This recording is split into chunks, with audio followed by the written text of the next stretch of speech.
सभी को राधे राधे दास का प्रणाम स्वीकार करो। कैसे हैं आप लोग? मैं बिल्कुल ठीक हूं। और आज हमारी 101 वृंदावन परिक्रमा का है 24वां दिन। और आज की डेट की बात करूं तो गुरुवार 1 जनवरी 2026 नया साल लग गया है। आप सभी को नव वर्ष की हार्दिक शुभकामनाएं। मैं बिल्कुल तैयार हूं। समय थोड़ा लेट है, 7:30 बज रहे हैं और कोई बात नहीं, थोड़ा सा काम ज्यादा चल रहा है। दरअसल हो ये रहा है कि जब से पिछले 4 दिनों से कि इतना काम बढ़ गया है कि मुझे ज्यादा मेहनत करनी पड़ रही है और स्कूटर भी खराब है, कई सारी प्रॉब्लम्स हो रही, तो इस वजह से सुबह का रूटीन खराब हो गया है और वो जल्दी से सही करेंगे अपन लोग। अभी चलते हैं परिक्रमा के लिए, बोलेंगे श्री राधे श्री राधे। और मैं वहीं पहुंच गया अभी। रमण रही थी चौराया इस्कॉन चौकी ये वाली, और यहाँ से हमारी डेली परिक्रमा शुरू होती है।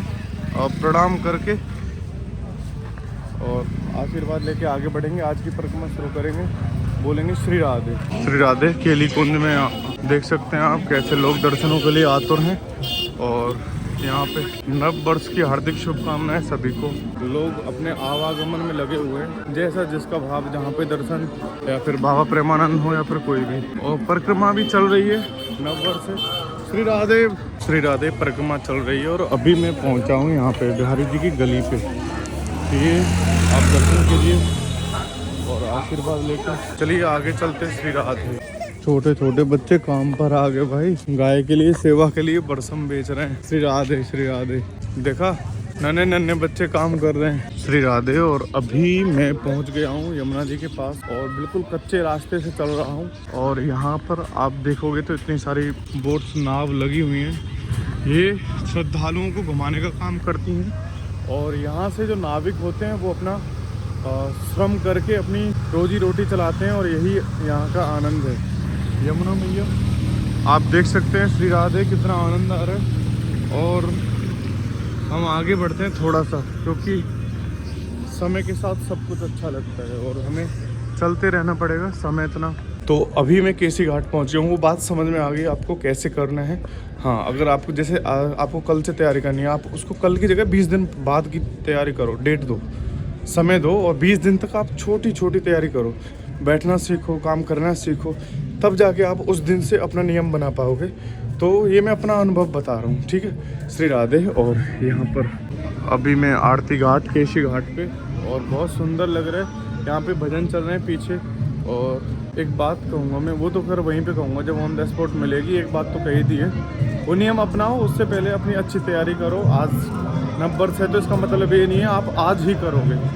आप अच्छे से मन बनाओ किसी भी कार्य के लिए और अच्छे कार्य के लिए करिए। यमुना मैया के दर्शन। श्री राधे बोले। श्री राधे।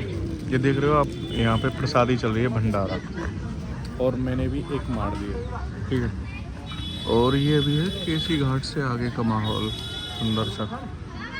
तो आज मैं आपको भंडारा प्रसादी के बारे में एक बात कहना चाहूँगा, जो एक सबसे बड़ा मिथ है। श्री राधे श्री राधे। तो बात ये थी, जो भंडारा प्रसादी को लेके मेरे मन में एक बात चल रही थी कई दिनों से। मेरी खाने की व्यवस्था नहीं हो रही थी, मतलब रूम पे कई सारी चीज़ें, स्कूटर मेरे पास है नहीं, पैसे अचानक ख़त्म हो गए, फ़ोन पे मेरा चल नहीं रहा क्योंकि मेरा दूसरा फ़ोन ख़राब हो चुका है, और कैश मेरे पास है नहीं। और होता है तो जो खर्चे चल रहे हैं पता नहीं चलता कैसे क्या होता है। अभी 4 दिन से मैंने एक चीज़ नोटिस की है। मैं परिक्रमा लगा रहा हूँ, जैसे देर हो जाती है मुझे, और जैसे 10-11 बजे शुरू की है तो उस समय भंडारे चल रहे होते हैं परिक्रमा मार्ग में, ठीक है। भंडारे, और मेरे मन में आता है मुझे भूख लगती है, ठीक है। अब मैं वो लेना चाहता हूँ और शर्म लगती है मुझे। फिर मैंने बड़ा विचार किया कि शर्म किस बात की है यार, मुझे भूख लग रही है, मुझे खाना चाहिए, प्रसाद लेना चाहिए, और कैसी शर्म। फिर मैंने हार के जैसे तैसे 2-3 जगह कोशिश की। कल की बात बता रहा हूँ मैं, ये कोशिश की। और फिर मुझे यही बात समझ आया कि शर्म किस बात की यार। जन्म हुआ वो अपने हाथ में नहीं, मरेंगे वो अपने हाथ में नहीं, जीना है वो अपने हाथ में। हम एक बात, इंसान गलत के ये बात तो कह देता है कि जो भगवान चोंच देता है वो चुगा भी देता है। ये सिर्फ पक्षियों पर, जीव जंतुओं पर लागू नहीं होता भाई। अगर आपकी व्यवस्था नहीं है, आप भोजन नहीं कर पा रहे हो, आपके पास सामर्थ्य नहीं है, तो क्या आप भूखे मर जाओगे? ये भंडारा प्रसादी गलत थोड़े होता है। कुछ लोग कह देते हैं, बहुत सारे लोग कहते हैं कि दूसरे का भंडारा नहीं खाना चाहिए। भाई जब आपके पास कुछ है नहीं तो आप खाओगे नहीं क्या? है व्यवस्था ही नहीं है आपके पास में तो आप खाओगे नहीं। फिर तो ये मतलब पक्षियों और जीव जंतुओं पर बात हो गई कि चोंच दिया तो चुगा भी दिया है ईश्वर ने, और बाकी आप इंसानों के लिए कुछ नहीं दिया। ये उन लोगों के लिए जो बाकी हैं, जिनके पास नहीं है, खाओ कोई बात नहीं। भंडारा कुछ गलत नहीं होता, ये इंसान की खुद की मानसिकता है कि लोग बता देते हैं भंडारा। फिर तुम क्यों करते हो भंडारा? अगर तुमको ये लगता है कि भंडारा गलत होता है तो फिर करते क्यों हैं लोग भंडारा? उनके पाप थोड़े नहीं तुम्हारे ऊपर आ जाएंगे, बिल्कुल नहीं आएंगे भाई। ये हर जगह कहीं ना कहीं पे व्यवस्था चल रही होती है यार, उस ईश्वर की, उस नारायण की, परमेश्वर की, भगवान की, कि किसको कहाँ पे क्या अन्न मिलेगा। जिसके जो पाप होते हैं वो कर्मों के हिसाब से अपने आप लेखा जोखा हो जाएगा।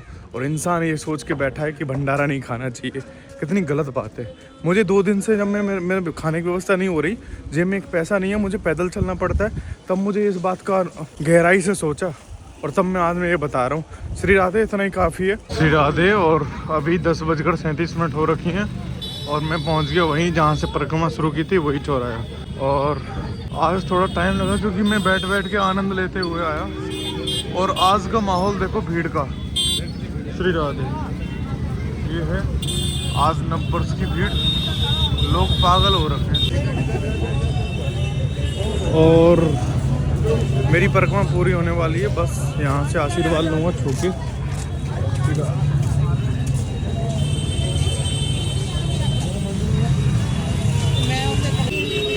आज की परिक्रमा पूरी हो गई। अभी फ़िलहाल मैं चलता हूँ रूम की तरफ। और भीड़ भाड़ इतनी है कि आप देखिए, बहुत ज़्यादा है। श्री राधे।